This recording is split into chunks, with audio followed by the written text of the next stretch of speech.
Are your goals setting you up for the future or just getting you through the new year? What would change if you believed that freedom isn't a reward you earn later, but a skill you start acquiring now? Who told us burnout was just the price of being successful? You have now joined the Education Evolution. You're listening to Unscripted. It's a podcast for the thinkers, the doers, and for those that know that the most important lessons aren't always learned in school. I'm Hady Had, but you could call me Mr. Jihad. And I'm Lindsay, affectionately known as Miss Black. This episode is no real notes, no real prep, just real talk with your hosts, Lindsay and Hady. Let's go ahead and jump right into the conversation today, Liz. Okay, let's get into this real talk because we are fresh toes into January. And for me, I think, okay, in general, what I really love about the new year, I know some people feel different ways about making resolutions. Yeah, whatever. Because I'm not just thinking about the individual energy, because I love that for people, but I'm thinking about the collective energy. And this is one of the very few times in the year that we are, as a collective, thinking about the future or thinking about the goals. Whether you're whether you are somebody who's like, I have clear resolutions every year, or you're somebody that's like, I'm working on myself all the time, you still have to have that conversation the last 2 weeks of December and the first 2 weeks of January. So I just love that energy. And what really excites me about 2026 is that I am coming in with like authentic positivity and like authentic, like my manifestation powers are already working. I've been saying stuff out loud and been like thinking about, well, how am I going to have this conversation? Or how am I going to make this thing happen? And just me saying it out loud, like a Mm. day later or 2 days later, within like 48 hours, an opportunity presents itself for me to like slide on in, have the conversation or do the thing that I need to do. And that just feels really good because I think in years past, I was so excited to get rid of the damn year that I mixed that excitement to get rid of the year as like joy looking into the future and like Mm. seeing myself experience joy in the future. Like those are two different things, but I think it happens kind of at the same time. So it's easy to conflate. But I can say that this year, hell yeah, I was ready to get out of 2025, but not Yeah. as pressed as I had been before because the last couple of months kind of set me up to be in a space in 2026 where I'm like, oh yeah, I feel like I can achieve all these goals and it all feels attainable. So that's how I'm feeling in these first couple weeks of January. What about you, Lottie? Yeah, it's interesting because I think that typically at the beginning of the year, I am where you're at. But this is the first year where I feel a little bit more, I don't want to say uneasy, but just uncertain. And so I think Mm, I am leaning more so into the space of trying to get back into that je ne sais quoi. Looking forward to being a lot more intentional, looking forward to getting it back mhm, in that space and that spirit of mhm. manifestation, because that is just naturally who I am. I am that type of person. Yeah. And so I think that this is just a reflection for me to, like sit with it and like be like allow for this space to be the space and to figure Yeah. out and work through it as opposed to just trying to like suppress it and be like, oh no, Jai, you're good. No, you're not, and it's okay. Let's work through it. So I am feeling good, but also still trying to, like just be intentional. And I think I was saying this and said this on the previous episode. Like I typically have a word at the beginning of a new year. I Yeah. ain't got that word. I don't got it, And that's but I okay. need to find it. Exactly. Find it. I'm So finding it.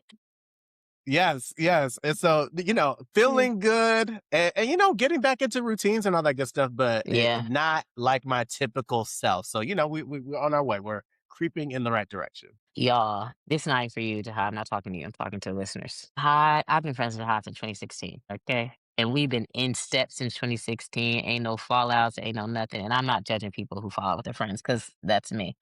But this is this is huge because Jihad is always I'm about to put him on Front Street. He always acting like stuff is good when it's not. And it'd be like obvious things that any regular human would have some type of large emotions about that Jihad's like, well, yeah, I'm just like, okay, you skipping steps. But everybody comes around to what they come around to when they come around to it. So it is just really nice. Now I'm talking to Jihad to see your progression. You can come back in the conversation now. It's just nice to see your progression to this point of like, yeah, I'm going to just lean into whatever is happening. And I don't have a word this year. And you don't need a word yet. We got a whole year to come up with the word. You That's know what I'm it. saying? That's it. So that's really great. And something that you said, that's not exactly what you said, but this is what I gathered. So I'm part of a grief group for Black women and women of color. And we meet the Hmm. first and third Wednesday of each month. And everybody was on it this first meeting in. Like we've never had the type of energy that we've had before like that. But one of the things that has come up for me internally, but it was nice to be able to talk about it with other people, is that when we experience grief, and grief can come from like grief of actual people, grief of like losing a job, like all of these things. But when we are in grief, oftentimes part of our journey, we think, is to get back to who we were. But Hmm. we need to get back, well, we need to get to, not even back, to a newer version of ourselves. Like we are not the same person once we have gone through or experienced grief. And I think that we have to lean into the what is here and the what is now, because if we don't, we're missing opportunities to see ourselves through this new lens because we're so focused on getting back to something that we're not going to get back to. Hmm. So Hmm. I'm that just reminded me of that. And I'm like, yeah, it's a new path. Like it doesn't have to be, Yes. we don't have to see the vision, but we will have clarity as we're along the path, as long as we just decide to let divine timing be whatever the hell it is. Yeah. Yeah. That is it. Speechless because of the fact, like I know that I was reflecting about like a word that I had gone to the other day and just not feeling like it was for me. And Mm. also sitting with the fact that like not every word is going to be for you. And doing the work, right? Because I think sometimes there can be this spiritual movement that happens in which you feel like you need to like force yourself to feel something that isn't truly within. Yes. And so that's the reason why I'm even going back to what I said earlier. Like I'm really trying to listen to my body and listen to the fact of like, oh, if this is moving me, it's genuinely and authentically moving me. And that's the reason why I'm happy about all the different things that are going on around me because it's like it's all very intentional and it's all very me. Like it's not in this space of like I'm putting myself in a predicament in which I don't need to be in. So yeah. We don't need to do that. We do not need to do Amen. that. And I love when we Right. love when we get started, because that is really what we're gonna dig into a little deeper into our conversation. I just love when the updates just really align and give us even more energy to hit y'all with some good one liners. No. Hmm. So in light of like all this joy and this excitement around the new year, we are just excited that we hit our end of 2025 subscriber goal. Y'all, we haven't been like solid YouTube people. So like learning how to do this is just fun because we're literally always learning. Like always learning. And I love Yeah. this podcast allows us to be in a space of always learning and figuring out like what should we do next, and like critical thinking about making goals that feel attainable. And so our goal for the end of January, while it is attainable, it is a bit of a stretch, but we are in the spirit of stretching ourselves in 2026 because we know that we Yes. are setting our future selves up for something greater. So we're trying to Hmm. hit 600 subscribers. Yes, yes, yes. I think we're at 446 right now. So we have a couple of weeks. By the time you hear this, it'll be the end of the month. So you'll probably be like, girl, what are you talking about? That's impossible. But we have a couple more weeks to get to 600 subscribers by the end of January. So if you are listening, you're not subscribed, go on ahead and click that little subscribe button. And don't do nothing to you, but help us. Send this episode or another episode or just the channel to a friend that you think could really benefit from what we be talking about, which is about growth and being lifelong learners. We're talking about tech. We're talking about things that are super relevant to everyone, whether you're in the classroom or out of the classroom. So get us to the 600 YouTube subscribers by the end of January, because by the end of the year, told y'all, we thinking big. We not thinking small. 5,000 subscribers by the end of the year. It's Yeah, gonna you heard happen. it. Mhm. Yes. You heard me. And the way that we get there is that we keep working on our end to provide you quality content. Okay. So if there's ever anything you want to hear more about, you can let us know in the comments. But right now, if you just started listening to Unscripted, you didn't listen to the 3 episodes before this, We just gonna give you a quick one rundown of what was said in the other episodes so we could like steer you to that direction. So, Jihad, let them know. Yes, and I'm gonna try my best to be let it be a one-liner because I heard that coming out. The first episode that I was able to knock out was Hall Pass to the Real World. And if y'all have ever heard that song, Can You Focus on Me? Me, By her. baby, can Yes. you focus Come on, give it on to us. me? You know she from That's the exactly what Bay. the episode was about. Oh, Hmm. what? I did not know that. I Yeah, love me some her. her though. Yes, Yeah, I love me her's some from her. Vallejo. Come on, Yeah, she from over your there. neighbor. Go ahead. Anyways, So focus is exactly what that episode was about, is moving from the space of discomfort and trying to be intentional with your focus. And I'm not going to give too much, but I want to say this. I think that oftentimes we're putting that predicament on kids and saying that they're not focusing, they're not critically thinking. But I challenge the narrative of it being only about the kids and try to yep. bring in the conversation of what that looks like for adults. So that's all I'm going to say. That's all I'm going to say. But check that episode out. Because if all the adults are focusing and critically thinking, you know what I'm saying?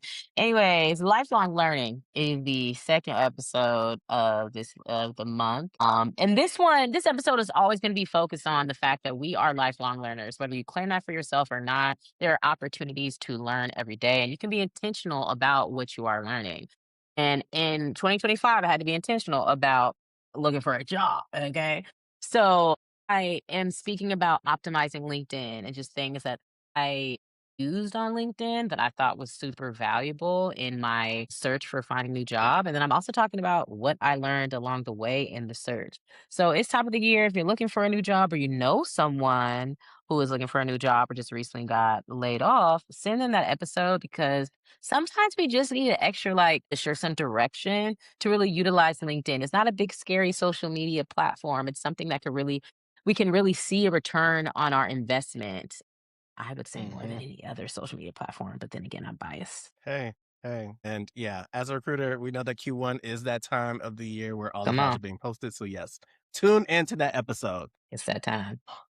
Also, as a recruiter, I'm going to talk about our next episode, which is tech evolution. And that's exactly what it sounds like. We're speaking about the evolution of technology, whether it be in education, the workforce, anything that it has to do with technology. We're bringing it here to talk to you about it. And so I view myself as a tech enthusiast as well. And this episode, we're zooming out to talk about CES 2026. And if you don't know what CES stands for, tune into the episode so you can find out.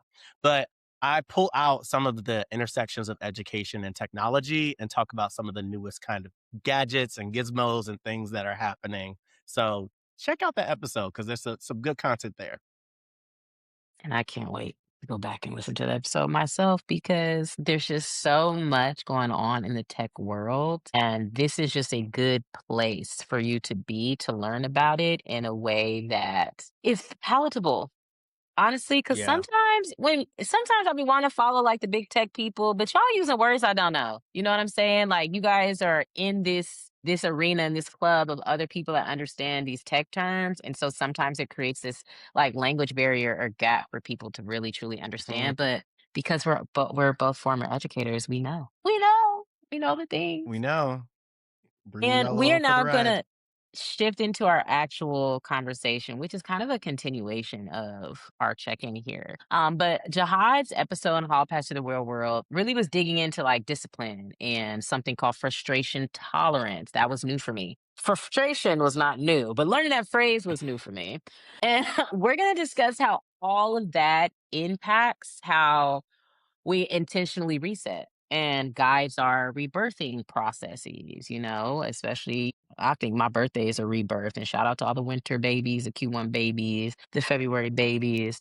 But all of these things like discipline, frustration, critical Mhm. thinking, this concept of freedom, like all of that kind of guides our next steps. Guides our definitely Yeah. shapes our mindsets, which guides our next steps and we taking those steps to walk through 2026 with. So we want to make sure we're kind of hitting a lot of things. There's so much to think about at the beginning of January. Like, child, I wrote down I'm literally writing down in my planner, this is what I want to think about on this day in regards to planning. So it's just also very timely that there is this viral clip of Jill Scott. Love her, y'all. She dropping her new album on Yes, February she 3rd. is.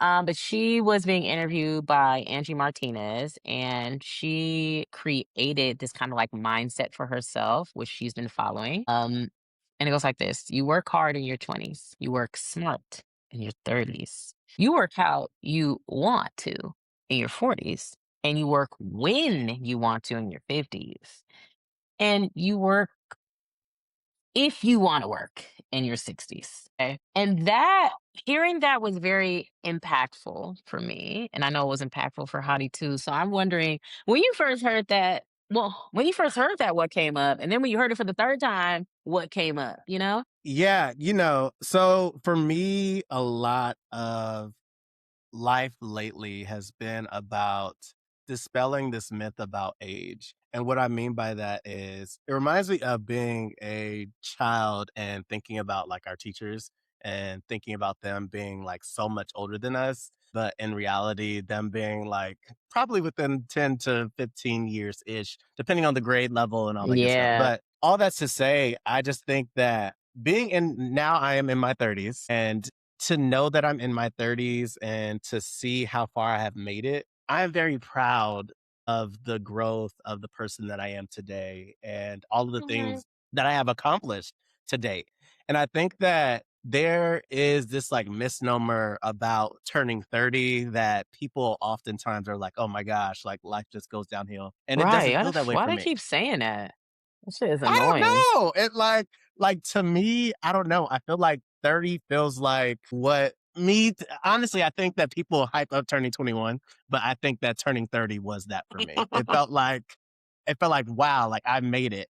And I think that I mean there's nothing that is attached to it. I feel like at the late 27, like turning 27, there's like the whole you are now able to you're able to rent a car without getting that extra fee or something like that. Like there's Right. different things that are tacked on with age, but I feel like 30, it's just like so many different doors and like your mindset it just shifts. I think it starts happening at 27. At 27 to 30 range, it's just amazing. And Mhm. so I've been very Mhm. intentional about having conversations like with my parents about what goals do y'all have? And so like for instance, last week called up my mom and I'm like, we talk My about family girl. stuff, but like, yes, that is your girl. We talk about family stuff, but mom, I want more. And I don't want more because selfish, like in a selfish perspective, but I want more for you. Like, what is this next iteration of your life going to look like? And how are you going to get there? And it Yeah. doesn't necessarily need to be like this long drawn out plan, but like, what is a social goal that you have for yourself? What is an academic goal that you have for yourself? What is a spiritual goal that you have for yourself? And it's just creating conversations because I think that you get to, as someone who's in their 30s, you get to the space and you're like, wow, like I don't want to just be having conversations with my mom that are redundant. Like I think that, especially coming from a family lineage of folks who have Alzheimer's and dementia, like Yeah. these conversations that we're having now can become redundant if I'm not pushing her and having the conversation that I think that she needs to be talking about so she Mhm. can get to that next version of herself. So that's the space that I'm in. And my mom is kicking, she is doing all the things necessary when it comes to the fitness category. So I'm like, Mom, okay, great. She We're over is. indexing. Girl. Yeah, she is. So yeah, Okay. so like what are we doing for the other categories? And so I'm leaning into pushing her in that way in every facet of life. Because we're lifelong learners. Damn. Like, come on. Like, That that the script is writing itself, y'all. We are a podcast for the lifelong learner because we are forever and ever learning. And it's yeah. interesting because, a lot of people would be like, well, I never used that after school. I never used that. Honestly, you're not supposed to use everything that you learn. Like, I want us to dispel that myth too. You're not supposed to use everything that you learn. You are supposed to be exposed to a lot of things, okay? And you are learning these things that you feel like you'll never use again in life really is part of teaching you how things work, okay? And Yeah. when you have a general concept of how things work, then you can understand, then you have a better route to really thinking critically about things. You may not be able to make the immediate connection, but thinking critically is not being able to make the connection. It's the process of making the connection right there.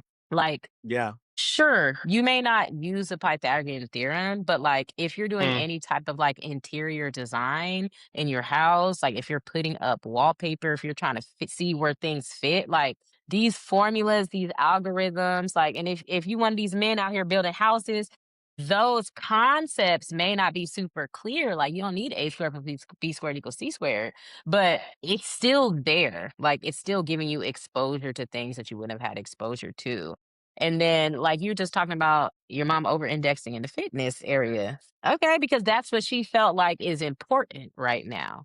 You know Yeah. what I'm saying? Yes. And Mhm. she's really figuring out her groove and what is best for her in this Yes. current decade of her life, which is going to be different than Mhm. what's best for us in our 30s, right? But it's so Yes. great Yes. that, she has someone like you as a son in her community that's like, no, no, no, this is great, but we can still do more because we have so much life to live. There's so many Yes. things to learn and so many different ways to apply what we are learning. Yes.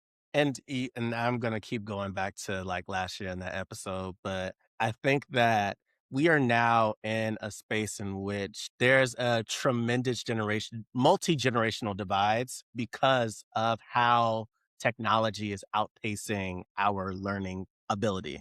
I'm so glad you said it. And because of that, I think that the way that information is being passed down looks completely differently, and I think that there are older generations of people that don't believe that they have the ability to pass down information, when in reality, they do. It looks differently, and it may not be probably not the most prized possession right now because there's all of the Right, AI, ChatGPT, yada, yada, right. yada, but that information is very important, especially in a space in which information and history is being erased. So, yes, essentially, there's a generational shift that is occurring because of the fact that technology is moving significantly quicker Yeah. than our learning abilities are. And I think that oftentimes there's this perception that for older generations that they don't have the same tools to be passing things down. I'm here today to tell you, please, please, please, let's keep these multi-generational conversations going in which we are, because I think it's important that I have conversations with my mom about goals and tell her, okay, cool. You don't feel like you Yep, have time for it?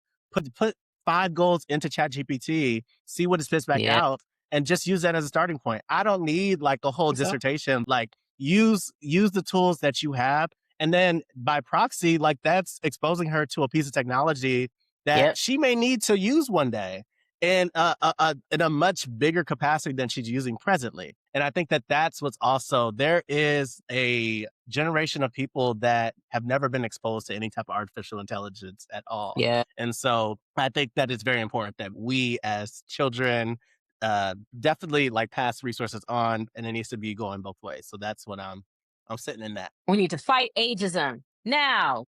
that part. God damn it. And I think this is not a direct continuation onto what okay, it kind of is though. Let me start with that. I like how you're naming that we are in a space where technology is providing information faster than we can like really learn it and keep up with it. And I think that we need to lean into all of the changes. I think a lot of people are like, oh, well, we used to do this and this used to be like that. Girl, it's not like that anymore. Give it up, delicious. Like, it's just not like that anymore. And it's okay that that is not the same. And it is also okay for you to have knowledge of what it is now, what it used to be, and for you to run your individual life based on how things used to be. You know what I'm saying? Like, Yes. that is the whole point here is to gain information so that we have, what am I trying to say? I wanted to put a word before that, but it's really so that we have like true autonomy over what it is that we're Yes. doing. And we are like thinking for ourselves. Because a lot of people have like so many opinions. Hell, we could just talk about like trad wives, like traditional wives who are like, I work the home while my husband works outside. And some people will think like, "Oh, if you let your man pay for things that you're married to while you're a stay-at-home Hmm, mom, you're giving up all your rights." No, hmm, babe, I'm aware of this. I have not invested in a marriage with someone that I haven't vetted, that I don't trust. I didn't just give a man a baby that I didn't think would take care of me.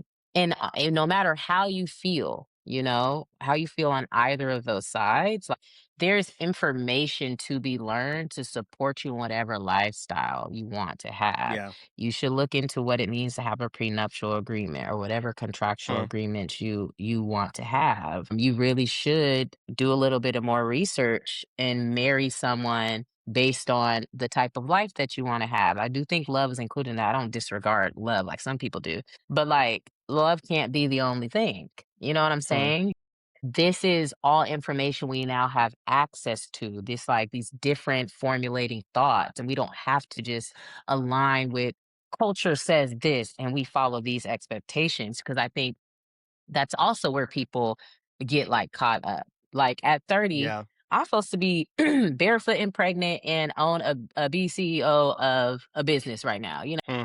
That's Yep. what people like dreamed of us to have done by 30, but we know that that's not always realistic based on how technology is moving, based on how like tons of things are moving, based on where we are in society, and based on what we learn and how we choose to utilize our autonomy. So I think it's important that we know all these things, but a lot of people are also comparing themselves to others like, oh, I'm not married. Oh, I don't have a baby, or "Oh, I don't have the car, I don't have the job that I want to have." And based on like human behavior and the comparison theory, I don't think I talked about this on here, but Hmm. it is natural for us to compare ourselves to other people. We have to release the shame and the guilt we have of just the process of comparing, Right. because we compare all the time. We compare ourselves to our old selves to do better. If I'm in this role in my job and someone else is in this role in my job, I'm comparing to figure out what I need to learn or what things I need to avoid. Like we compare for survival and we also compare to thrive. That is just a human behavior. But we have to make sure that when we are comparing and emotions come up, we're just processing through them. It's okay to be Yeah. a little sad that you're not married by now, because we are all programmed to desire love, but it shouldn't make you stagnant and it shouldn't stop you in this place. And you shouldn't live in this like cycle of, oh, I don't have, I don't have, I don't have, because we do have autonomy. Okay. Hmm. And we do have technology. We have all these other things, and we do have so many opportunities to learn. We in our 30s. And so we are supposed to be, you work smart in your 30s, Hmm. and wallowing in your sorrows is not working smart. Mm, mm, mm, mm. Yeah, and you said something to that spoke to me because I think that we're talking about societal standards and we're talking about communication. And when we're talking about different breadwinners in households and those types of things, I think that over the course of your relationship, we need to do a better job of speaking and then being on the same page and alignment so that we're not comparing ourselves to other couples, other relationships, the sense of being feeling as if that should be your life. Like, and because the thing is that I feel like we talked about this before, is that it could be your life, but It it could be. takes discipline. It takes Bring us work. back. It takes effort. Like you have to work towards that, right? It's not just Mhm. going to be something that you say, okay, like that's something that I want, and you just appear there, voila, magic. No, that's not how it goes. And then something else that you spoke to that had me kind of thinking is the fact that like education and technology, we're in a space in which right now the education system is just it's not going to catch up.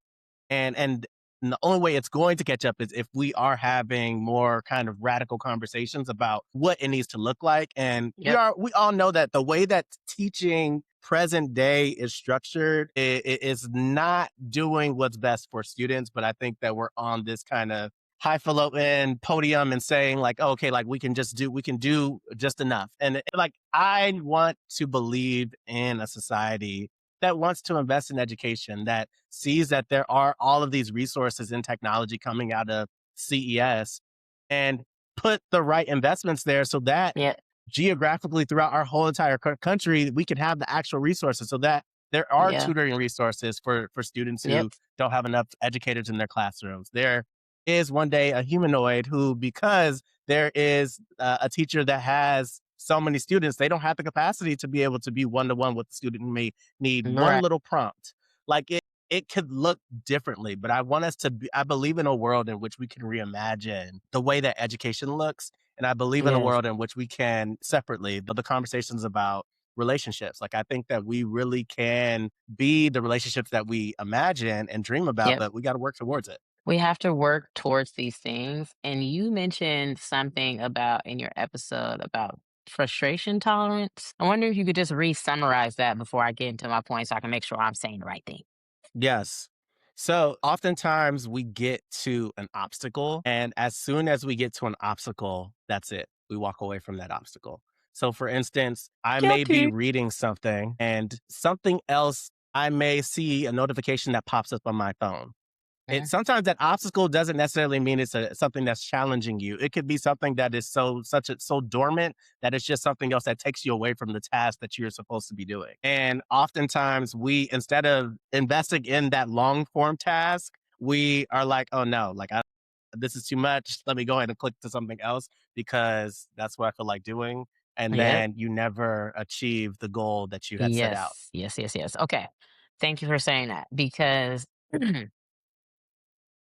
your level of tolerance that you have when you are facing a challenge, an obstacle, a distraction, or some level of frustration, we really have to work on that and on that muscle. Like, for me, one of my goals at the top of this year was to really limit my distractions. It's ridiculous that when I sit down and I pick what movie I want to watch, 2 weeks ago, I would have to pick up my phone and also play a game or also scroll as I'm watching. Why is my baseline now to overwhelm my head, overwhelm my nervous system? And I'm taking away the opportunity to really learn how to focus on this thing.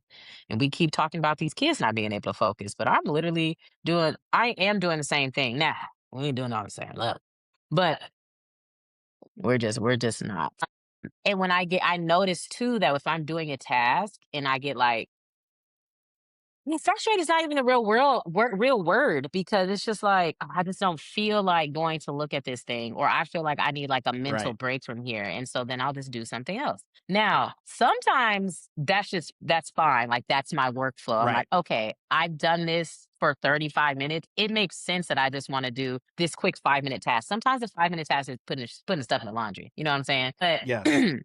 when a notification comes on. That's why I have my notifications off, especially during the workday. I'll see the teams. I don't need to hear it. I don't need to hear the notification because it's actually taking me out of my workflow. And I'm at this job to do my work. And my job does include communication from others, but it doesn't include immediate communication from others consistently for a long sustained duration. So figuring out how to have a workflow that aligns with limiting distractions and also addressing my frustration appropriately. Sometimes it's limiting the frustration, and sometimes it's pushing through the frustration. And I think on a Yes. larger scale, when we get to like real life, and I know I talk about this all the time, and y'all got to stay with me here, stay with me here. There are a lot of people are not realizing that some of the thoughts that they have and some of their personality traits are really from the internet. And I think that we're all kind of guilty of this. I'm reading this book called Algo Speak, and it's about algo speak is like internet language and how the internet is changing language, like the etymology of internet language. Mm, I'm only about 20 pages in, but it's so good. It's so good already. But I relate that to how the internet, we've been saying 6, 7, or the kids been saying 6, 7, or we say demure for like a year in context that mm, doesn't even cause for demure. But like that's changing how we speak and how we understand things. And so if words are doing that, we have to also assume that ideas are doing that. And so some mm, ideas that I just think they're just kind of asinine when we think about overarching goals. The trend of having a boyfriend is embarrassing. Really? Because mm, if you are someone who dates men, if you're a woman who's, heterosexual, you want to marry a man. So accepting the mindset that having a boyfriend is embarrassing is counterproductive to what your overarching goal is. Don't let these girls on the internet fool you and take you away mm, from your own personality or your own ideas. And then I think about now, let's be clear. I believe in autonomy. I think that women should have the choice in a lot of things. But this wave of, well, yeah, I don't know if I want to have kids. Okay. Is it because you don't know that you want to have kids? Or is it because you're seeing mm, it on the internet? Because usually when I have that conversation with women, I'm like, oh, and let me be clear, it's not just women. I've had this conversation with men as well. Jihad knows. Jihad knows. Talk to these men who don't want to have no kids. But it's like, well, why? mm, The depth that we can get to in the follow-up conversation, like, we don't always get very far, and part of that is because stop asking women why they're not having kids. You can ask the women that you know, that you have intimate relationships with. Why? How did you get to that point? What is your mindset? That's called learning somebody. Should you be asking women, when strange women on the street that you don't know? Well, no, you haven't built that relationship. You haven't. But it's also okay to be curious, and it is okay to offend, and it's okay to apologize after we offend. But I've had some conversations with some of my friends, and I'm like, do you not want to have kids, or you just don't have no man right now? Like, let's be real, you don't have no man. You're not with nobody right now. And is having kids going to be a lot of work? Yeah. But is it work that you're Mm, not prepared for?